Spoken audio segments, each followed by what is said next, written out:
Hello வணக்கம் friends. இன்றைக்கி நம்ம வந்துட்டு பார்க்க போகிறது வீடியோவில் பார்த்தா எஸ்பிபி சாரோட அவரை பற்றி தான் கொஞ்சம் பேச போகிறோம்.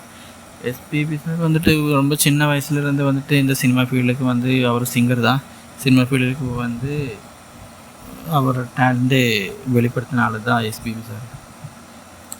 அவர் வந்துட்டு படிக்கிற டைமில் இந்த மியூசிக்கல் இன்ட்ரெஸ்ட்லாம் இருக்குது. சின்ன வயசுலேருந்து மியூசிக்கலெல்லாம் இன்ட்ரெஸ்ட் இருக்குது. அதனால தான் அவங்க பேரண்ட்ஸ் எல்லாம் வந்துட்டு அவரை மியூசிக் ஸ்கூலில் ஜாயின் பண்ணிவிட்டு அந்த படிப்படியாக அவர் வந்துட்டு படித்து முன்னேறி தான் இந்த நிலையில் எத்திருக்காரு. அது ஃபஸ்ட்டு ஃபீல்டெல்லாம் வந்துட்டு அந்த அந்த காலத்துலலாம் வந்துட்டு பார்த்தா நம்மளை இளையராஜா அவரெல்லாம் வந்துட்டு வேறு லெவலில் இருந்தாங்க அந்த டைம்லலாம். 70s 80s அந்த டைம்லலாம். அப்போ தான் வந்துட்டு இவர் வந்துட்டு ஃபீல்டுக்கு என்றான உடனே வந்துட்டு இவர் எஸ்பிபி சாரை பார்த்தாலே ஒரு அந்த டைமில் ஒரு ஒல்லியாக வந்துட்டு அப்படியே இருப்பார். பாட்டும் அவங்க கொஞ்சம் சைலண்டாக இருப்பார் அப்படின்னு சொல்லுவாங்க. அப்படி இருந்த ஆள் அப்படியே பாடி பாடி அவரோட திறமை வெளிப்படுத்தி தான் இப்போ வந்துட்டு அவர் இறந்ததுக்கு முன்னாடி வர அந்த பர்ஃபார்மன்ஸில் இருந்தார். அப்போ அந்த 70s 80s 90ஸ்லாம் வந்துட்டு மிகப்பெரிய ஹிட் சாங்ஸு எல்லாம் எழுதுனது வந்துட்டு வேறு ஆளுங்க இருந்தாலும் இளையராஜா AR ரஹ்மான் அவங்களாம் இருந்தாலும் மியூசிக் பண்ணுறது கம்போசிஷன்லாம் அவர் இருந்தாலும் ஆனால் அந்த பாட்டு பாடி மக்களின் மனதுக்குள்ளே வந்துட்டு இடம் கொடுத்தது வந்துட்டு எஸ்பிபி சார் தான். ஏன்னா வந்துட்டு நமக்கு எப்படி வேணாலும் இசையமைக்கலாம், எப்படி வேணாலும் மியூசிக் கம்போஸ் பண்ணலாம். ஆனால் வந்துட்டு அது வந்துட்டு மக்களுக்கு பிடிக்கணும். அந்த மாதிரி அந்த ஒரு ஸ்டைலில் வந்துட்டு பாடணுன்னா அது ஒரு சில பேருக்கு தான் முடியும். அப்படியே நார்மலாக பாடிக்கிட்டே போவாங்க. ஜஸ்ட்டு ஒரு சில பேர் இதெல்லாம் வந்துட்டு அப்படியே கேட்குறதுக்கு சுகமாக இருக்கும். ஆனால் இவர் வந்துட்டு பல டைப்பாக வந்துட்டு அந்த வரிகளெல்லாம் டியூனெல்லாம் சேஞ்ச் ஆக்கி அவரோட ஸ்டைலில் அப்படியே பாடுவார்.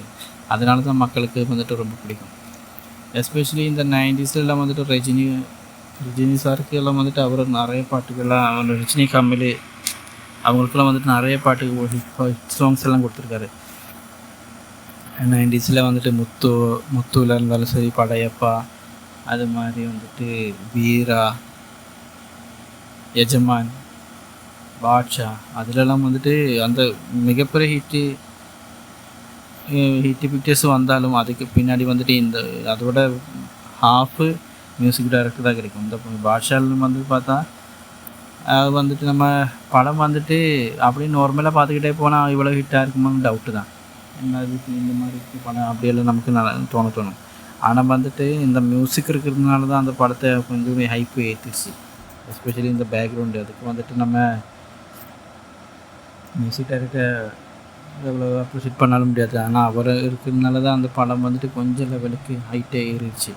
நார்மல் படமாக இருந்த எந்த ஒரு வயசும் வெற்றி ஆகாது. அந்த ஹாஃபு ஃபிலிம் ஆக்டருக்குன்னா அது வந்துட்டு ஹாஃப் வந்துட்டு மியூசிக் டைரக்டர் தான். அதில் வந்துட்டு மாதிரி சிங்கர் இருக்கும். அதில் வந்துட்டு முத்துங்க படத்துலலாம் வந்துட்டு அவர் வந்து அவரோட ஸ்டைலு அது மாதிரி பாஷாலெல்லாம் வந்துட்டு நாட்டில் உட்கார அந்த சாங்கில் வந்துட்டு இப்போவும் அதுவும் ஃபேமஸ்ஸு அந்த லெவலுக்கு. இப்போவும் ஆளுங்கள்லாம் அந்த சாங்கெல்லாம் ஸ்டேஜிலலாம் பாடுவாங்க. அது மாதிரி இந்த ரெக்கார்டிங்லாம் பாடுவாங்க. ஆனால் எஸ்பிபி சார் பாடி வச்ச அந்த ஒரு பஞ்சு அந்த பெஞ்சு மார்க்கு அப்படின்னு ஒரு இருக்குது. அதில் வந்துட்டு தொடர்புக்கு இது வரைக்கும் ஒரு சிங்கருக்கு முடியலை.